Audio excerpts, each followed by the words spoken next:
Oke, halo semuanya yang lagi menonton.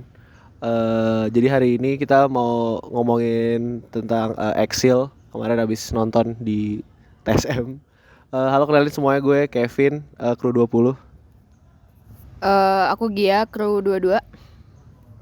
Fadal kru 22. Bagas kru 22 juga. Nana, kru 22. Oke, mantap. Jadi mungkin abis kenalan, mungkin kita satu-satu kayak ngejelasin, gak harus satu-satu sih, kayak bebas aja, nimbrung aja langsung semuanya. Tentang mungkin opini general dulu kali ya, tentang filmnya. Jadi ini Exile ini adalah sebuah film dokumenter karya Lola Amaria. Setahu aku syutingnya udah mulai dari tanggal 2015 ya. Cuman baru rilis itu tahun 2022 di JAV. Dan saat ini tahun bulan Februari 2004 baru didistribusi di bioskop komersil walaupun juga di teater-teater tertentu. Exile ini bercerita tentang kehidupan eksil orang-orang yang keluarga negaranya dicabut, yang tidak diperbolehkan pulang oleh rezim Orde Baru. Dulu saat itu kebanyakan dari mereka lagi menimba ilmu di luar negeri saat tragedi tahun 1965 terjadi. Setelah itu mereka beneran diblok oleh negara, nggak diperbolehkan pulang dan paspornya dicabut, keluarga negaraannya juga dicabut. Mungkin dari gua, kalau buat gua filmnya apa ya? Bukan film, dokumenter ya sih. Dokumenternya lumayan sedih sih. Soalnya kayak bikin gua makin nyadar kalau sebenarnya tuh nggak ada revolusi politik atau struktural dan kultural yang tidak berfondasikan oleh darah-darah dan kekerasan gitu.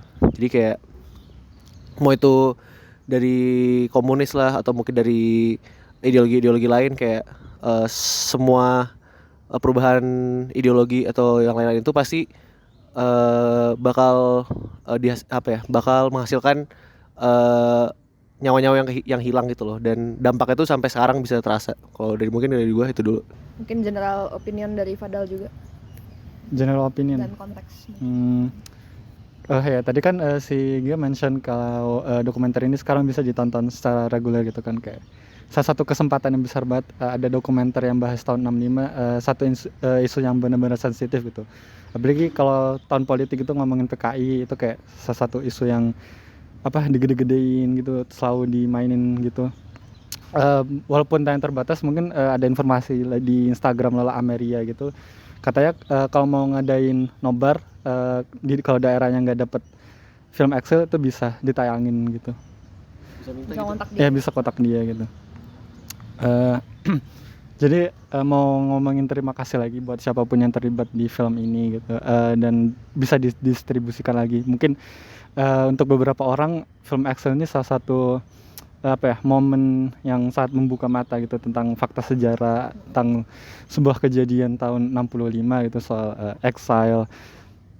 Soal waktu itu kan ada program buat pendidikan pencerdasan gitu, orang-orang dari Indonesia dikirim ke luar negeri untuk belajar dengan harapan kembali pulang untuk membangun Indonesia kan. Tapi sadly mereka akhirnya jadi terbungkam, dan kurikulum pendidikan setelah itu waktu zaman Orba jadinya lumayan sangat abu-abu gitu loh, yang sangat khusus untuk pemerintah. Kayak Hitam putih bukan abu-abu dong. ya maksud beberapa kan ada sensor gitu loh. Ya, kayak akhirnya kurikulum setelah itu soal pendidikan sampai sekarang itu berdampak gitu dari kejadian tahun 65 juga gitu. Mungkin Bagas ada sesuatu. Iya sih. Kalau menurut aku sendiri, Excel ini film yang cukup baik ya untuk ditayangkan di masa sekarang, karena kan dia banyak membahas juga tentang peristiwa 1965 itu, yang mana ya generasi muda, bahkan aku juga belum lahir waktu itu, bahkan kita yang di sini ya gitu, Jadi kayak itu suatu iya kan, bener, makanya jadi kayak maksudnya kan dulu, kalau zaman dulu mungkin ya kayak kita cuman dikasih tahu kayak, oh iya ada yang namanya peristiwa 65, di situ ada terlibat PKI. PKI itu ya dinarasikan kayak ya suatu partai yang kurang baik lah gitu kan. Tapi sebenarnya kita tidak dijelaskan secara detail PKI itu apa, kenapa bisa terbentuk gitu kan, kita nggak tahu ya. Maksudnya ini lebih membuka pikiran aja sih gitu. Ada lagi yang mau nambahin? Paling menambahin aja sih dari Fadal dan Bagas. Untuk aku sendiri, aku ngerasa dokumenter tersebut ya sangat membuka mata dan perspektif, karena sejujurnya pasti banyak generasi muda yang selama ini tuh kayak terpapar informasinya cuma satu sisi aja gitu, sedangkan di halayak umum itu gak diberikan wadah atau media yang secara objektif menunjukkan sisi lainnya. Dan dari dokumenter ini ditunjukkan, dan aku sendiri jadi sejujurnya aku juga baru benar-benar kayak ngerti, oh sisi lainnya tuh kayak gitu. Terus di saat yang sama, selain membuka mata, itu juga kayak bikin miris dan sedih ngelihat generasi sekarang tuh beda banget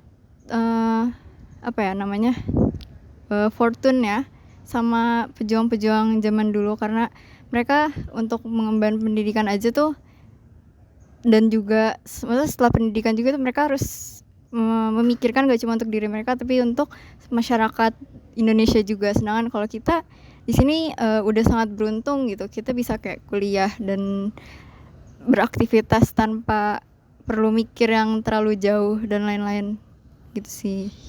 Oke, mungkin nambahin dari yang Fadal bilang kayak tentang membuka mata. Dulu tuh pas gue ini bukan mulai join aja bebas. Terus sebenarnya dulu gue pas masih kecil itu kayak gue mikir tuh kayak wah enak banget nih tinggal di Indonesia, kayak gue rasa kayak hampir nggak ada opresi atau segregasi gitu dan so dulu pas kecil tuh gue sering lihat kayak misalnya perbudakan gitu di Amerika, di Eropa tuh kayak aduh kasihan banget gini dan kayak ya walaupun tuh di Indonesia terjadi juga, cuman gue nggak menyadari ternyata banyak banget gitu hal-hal lain yang hal buruk lain yang terjadi karena rezim otoriter ini. Jadi kayak pas gue nonton dokumenter Excel ini, gue rasa kayak diri gue yang kecil itu kayak notion dimana kalau misalnya ada suatu negara yang kayak mereka tuh dibangun tanpa darah gitu. Intinya itu benar-benar nggak ada sih. Jadi kayak seluruh pembangunan dan seluruh negara yang mungkin ada di dunia itu kayak pasti ada sejarah di mana kayak mereka tuh ya melakukan propaganda berlebihan dan kayak membunuh orang-orang yang menurut mereka dari agenda mereka tuh kayak emang layak dibunuh gitu. Kayak di Excel tuh disebut kalau misalnya emang kalau bahkan PKI yang salah, seharusnya orang-orangnya nggak dibunuhin satu persatu gitu. Dan itu kayak itu bener banget gitu loh. Dan mau sesalah apapun kayak nggak layak buat sebanyak kayak ada orang yang sampai bangga 3 juta orang dibunuh gitu kan, itu kayak nggak humanis banget gitu kan. Dan maksudnya sedih aja sih, kayak butuh gue waktu selama ini gitu buat kayak sadar kalau ternyata emang propaganda yang kuat itu nggak cuma ada di Eropa dan di Amerika dan di negara-negara lain, tapi Indonesia itu juga turut berpartisipasi dalam penindasan kayak gini yang kayak udah banyak banget ininya contohnya di negara-negara lain. Dan kayak seakan-akan emang ya udah emang ini perlakuan manusia aja gitu kayak gini yang kayak tamak dan kayak rakus dan kasar aja dengan satu sama lain. Dan itu menurut gue lumayan sedih sih dan ya miris aja. Padahal lagi Bagas. Iya, nanggepin yang tadi Kevin ngomong ya, menurutku juga sebenarnya permasalahan utama dari peristiwa 1965 ini bukan di PKI-nya, maksudnya PKI-nya benar, PKI-nya salah, ya itu ya diperdebatkan lah ya nanti statusnya bagaimana. Cuman yang menjadi masalah adalah tidak ada suatu sistem peradilan yang mumpuni lah pada saat itu kan, kayak ya udah orang ya sampai saat ini bahkan kan kayak oh iya itu PKI, ya udah dibunuh gitu kan. Ya udah, kalau misalnya dulu mungkin kita punya tetangga yang kita nggak suka terus kita oh tetangga itu PKI terus dibunuh juga bisa aja gitu kan, padahal kita nggak tahu dia PKI atau bukan gitu. Dan peristiwanya kan yang membunuh apa sih 7 jenderal ya, 7 jenderal itu juga kan yang tahu juga mungkin cuma segelintir orang gitu kan, padahal PKI kan partai yang besar banget kayak di Indonesia tuh, dia masuk yang apa top 5 itu kan, yang pertama Masyumi, yang ya itulah. Jadi ya emang sayangnya itu sih, memang nggak ada sistem peradilan yang adil aja sih sebenarnya masa 65 itu.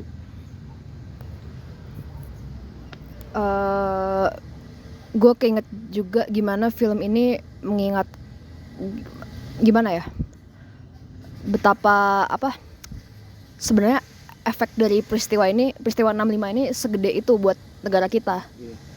Dan apa ya, ini kan kita baru melihat dari sisi si eksil ini aja, belum dari yang berjuta-juta orang yang dibunuh, belum yang dipenjara secara paksa, yang dibuang, apalagi keluarga-keluarganya. Dan apa ya, secara jumlah tahun bahkan sebenarnya ini nggak jauh-jauh amat dari kita.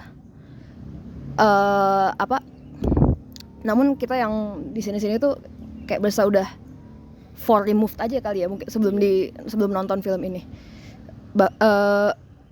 Kalau dari anekdot pribadi mungkin yang gue pernah cerita, pada tahun itu emang sekacau itu. Waktu itu dia masih kecil sih, cuman pokoknya sampai sekolahnya itu diberhentiin selama aku lupa 1 semester atau setahun, saking parahnya situasi pada masa itu. Terus apa lagi ya,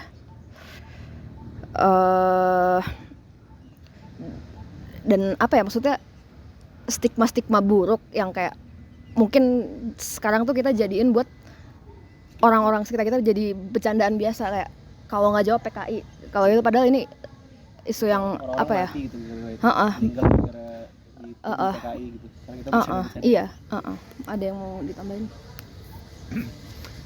Ya juga sih, sesuatu usaha film ini buat merawat sejarah, merawat memori itu lumayan bagus banget gitu. Dari secara format dokumenternya sih sebenarnya kayak biasa-biasa gitu, dibanding kalau misal lihat Jagal gitu, itu kan soal rekonstruksi pembunuhan oleh pelaku gitu kan. Tapi cuman kalau Excel kan cuman ya udah ngomong aja gitu, face to face ya, kayak interview. Tapi justru dari format ini kayak lebih sesuatu yang intimate gitu loh, kayak lu ngobrol sama kakek lu sendiri gitu.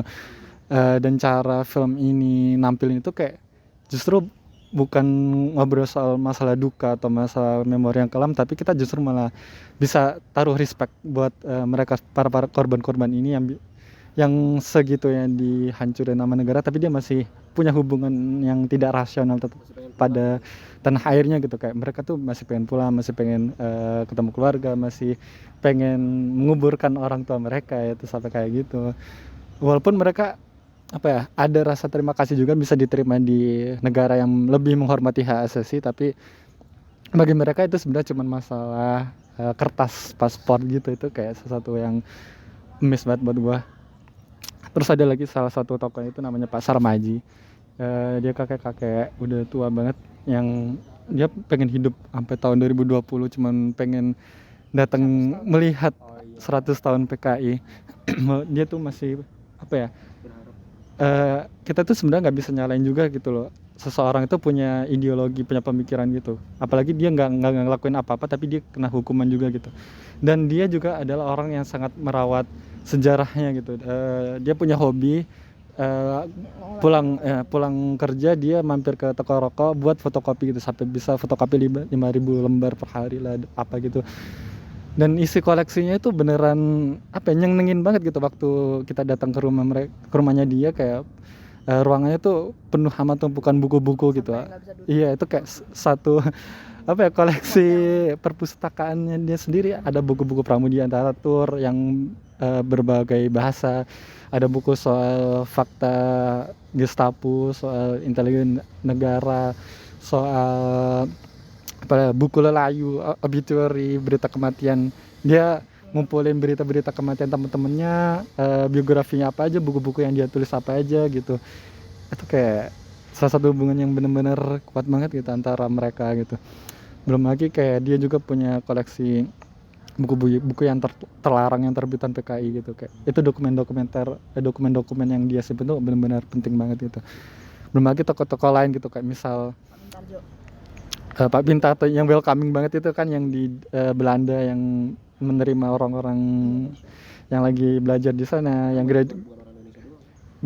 graduation party kan di rumahnya dia. Oke, mungkin kita ini disadap rezim Orde Baru nih, jadi kita harus pindah tempat gara-gara hujan. Mungkin boleh ke Nana dulu deh tadi, buat siapa tahu ada tanggapan tentang apa yang diomongin Fadel tentang ya mas-mas eksil.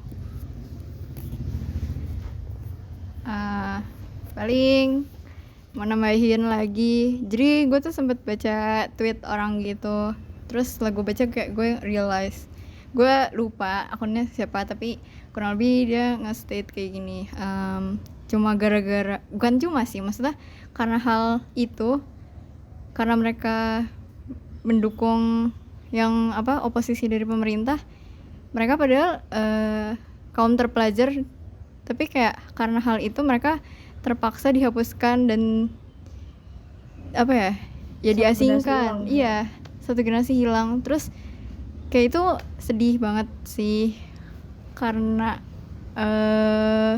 menurut gua kayak gak adil. Ya emang gak adil sih, tapi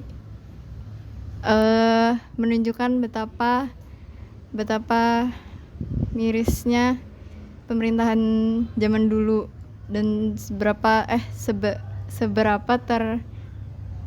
tertekan, bukan tertekan, opres ya, Menekan. iya, seberapa opresifnya zaman dulu. Terus juga ini gue yang cukup bikin gue sedih juga dari dokumenter itu tuh, tadi kata Fadel kan emang kayak formatnya tuh simple tapi bisa bikin kita tersentuh gitu, dan gue sendiri setuju dengan hal itu. Karena ada satu momen yang bikin gue makin sedih itu, mereka kan para tokoh-tokoh itu kayak menceritakan hal-halnya yang mereka alami itu mungkin nggak yang masif, yang mereka menceritakan hal-hal kayak pembunuhan dan kekerasan dan lain-lain, tapi di saat yang sama mereka juga nyeritain hal-hal kecil yang juga jadi struggle mereka. Dan salah satunya yang paling kena buat gue tuh ada satu bapak-bapak, gue lupa namanya siapa, tapi dia yang di Jerman. Yang kayak gimana? Ya udah, pokoknya bapak yang sekarang tinggal di Jerman ini, dia cerita kalau sejak saat dia diusir dari negara sebelumnya, iya, karena dia nggak bisa menjalin hubungan yang iya, karena dia ada pengalaman.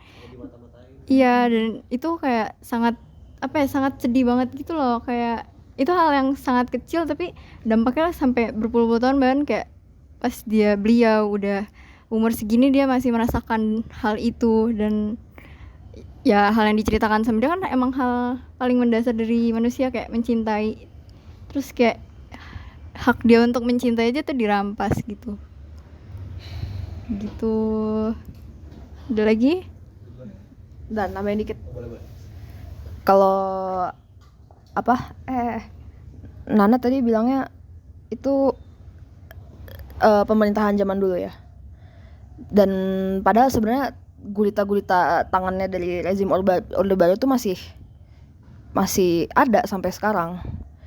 Dan ya itu katanya apa sih quote Iya, itu ganti exact quote-nya itunya sama tapi ganti jas doang. Orangnya sama tapi ganti jas dulu.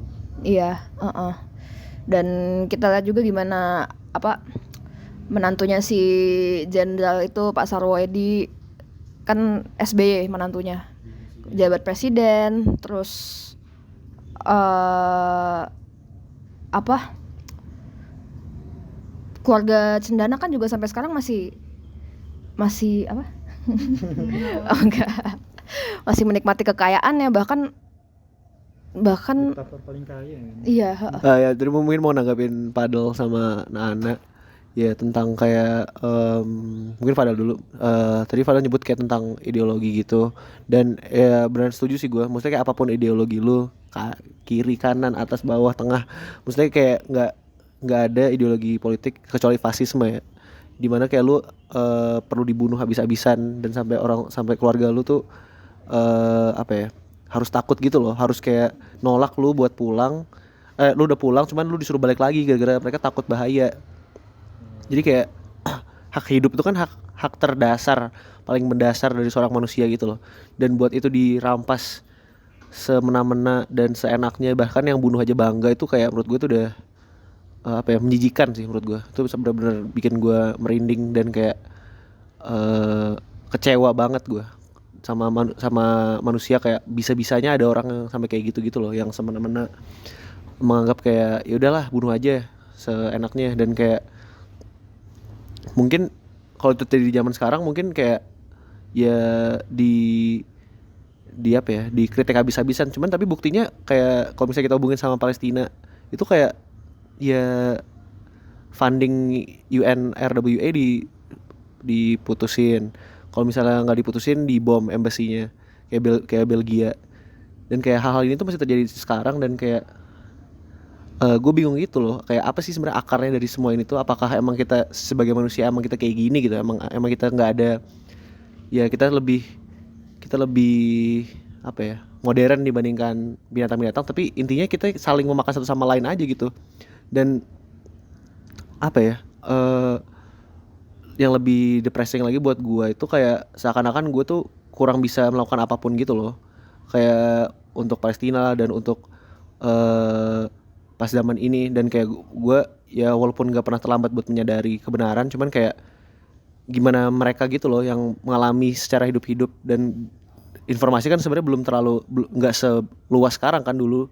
Jadi kayak bahkan kita sampai sekarang aja belum tahu gitu loh sebenarnya dalang dari yang pembunuh 7 jenderal ini siapa.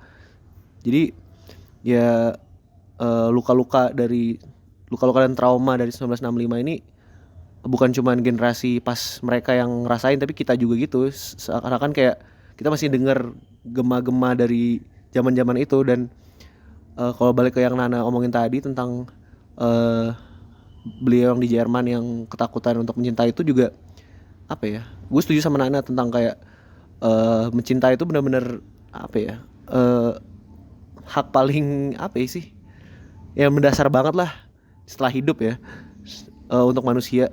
Dan buat dia kayak kesulitan gitu buat berhubungan intim dengan manusia lain, dan selalu ketakutan. Dari footage-nya aja udah kelihatan banget gitu, dia kayak selalu ngeliat kiri kanan dan kayak selalu apa ya, sigap dan selalu aware gitu, takut kalau dia di mata-matain. Itu bener-bener seakan-akan dia tuh the embodiment of kita sekarang, dimana kayak dia masih takut akan sesuatu yang mungkin ya gampangnya nggak ada gitu. Maksudnya nggak ada kan, maksudnya kita nggak tahu pasti sih nggak ada yang mata-matain dia atau enggak, cuman ketakutan itu masih ada, dan rasanya itu masih ada, sedihnya masih ada, traumanya masih ada, dan itu akan dia bawa terus sampai meninggal gitu loh. Dan itu sih maksudnya secara individual tuh rezim opresif kayak gini dan otoriter kayak gini tuh membekas banget di di kolektif, tapi juga secara individu gitu, dimana kayak ya orang-orang ini kayak susah untuk menikmati hidup mereka, dan susah untuk melakukan hal-hal yang apa ya, yang seharusnya mudah gitu dilakukan. Mencintai manusia kan maksudnya ya nggak sulit gitu.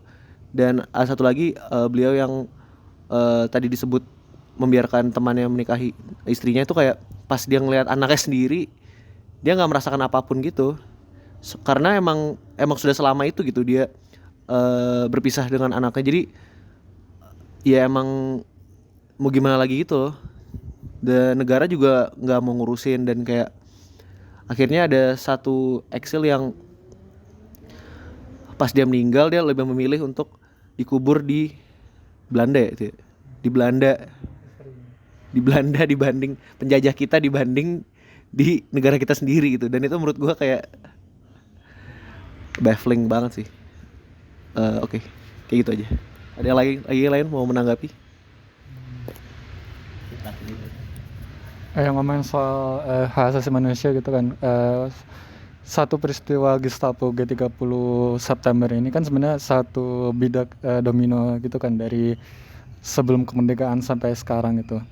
Dan memori-memorinya itu masih akan tetap ada, mas, soal ketakutan dan lain-lain yang merembet terus dari tahun 65, tahun 66, tahun 68, 69, terus sampai Orde Baru, militer dan lain-lain, sampai tahun keruntuhan Soeharto tahun 98 gitu kan. Itu kan berdampak banget sama Chinese community di Indonesia gitu kan. Maksudnya dari tahun 65 udah disalah-salahin karena diduga ada afiliasi dengan Chinese Party, Komunis Party gitu kan. Terus tahun 98 juga disaku-sakuti lagi, dipersekusi, dan efeknya tuh ada gitu kan. Misal salah satu dari Excel waktu pulang ke Indonesia kan dia mention kalau rumah-rumah di Indonesia tuh orang-orang sekarang memenjarakan sendiri di rumahnya gitu kan, pakai iron fence dan lain-lain gitu. Bahwa ketakutan itu bahkan sampai sekarang kan, orang-orang tuh bangun rumah ya udah pagarnya tinggi-tinggi pakai yang dari besi gitu. Soal masalah PKI gitu kan, yang beneran digoreng, isu yang beneran digoreng 5 tahun itu soal PKI, bukannya 800 kali di depan istana kan sebenarnya. Gimana PKI itu dihubung-hubungin soal konflik agama kan, misal kayak dari PKI sama NU lah dan lain-lain gitu, soal partai yang tidak beragama. Tapi kan salah satu bapaknya tadi kan mention gitu kan, bilang jadi siapa yang tidak beragama gitu, orang jenderal-jenderal yang sekarang di pemerintahan tapi nilap duit orang, atau PKI gitu. Mereka kan orang-orang di Excel ini nggak ngelakuin apa-apa gitu. Terus dia dianggap sebagai orang yang tidak beragama, tapi justru orang-orang yang membunuh, orang-orang yang korupsi, apakah mereka bukan justru mereka orang yang tidak beragama? Kan justru mereka yang digebuk sama Tuhan gitu kan, kata dia gitu. Ya, mungkin akhir kata, kalau masih ada dokumenter ini tolong ditonton, karena menurut kami ini penting banget, apalagi untuk tahun politik tahun ini 2024. Dan mungkin dari gue pribadi sendiri, dokumenter ini sangat membuka mata gue tentang sejarah Indonesia. Ya mungkin gue nggak terlalu melek lah ya istilahnya tentang sejarah Indonesia dan kayak sejarah berdarahnya Indonesia. Jadi ini penting banget lah dokumenter ini. Dan sebenarnya gue bisa lebih banyak ngomongin sih tentang kayak film itu apa ya, medium audiovisual in general itu merupakan sebuah alat politik banget lah, dan apa ya, emang tujuannya ada film itu dan dokumenter tuh ini gitu, untuk membuka mata generasi-generasi kedepannya yang kayak mungkin udah sangat sangat tenggelam dalam propaganda yang disediakan oleh negara, bukan disediakan sih, dipaksakan oleh negara. Jadi kayak ya emang penting banget. Dan apa ya, semoga diskusi kali ini mungkin bisa nambahin insight baru lah tentang dokumenternya. Oke, gue Kevin, Kru 20. Gue Fadal, Kru 22. Aku Bagas, Kru 22. Aku Gia, Kru 22. Dan Ana, Kru 22. Terima kasih telah menonton. Terima kasih.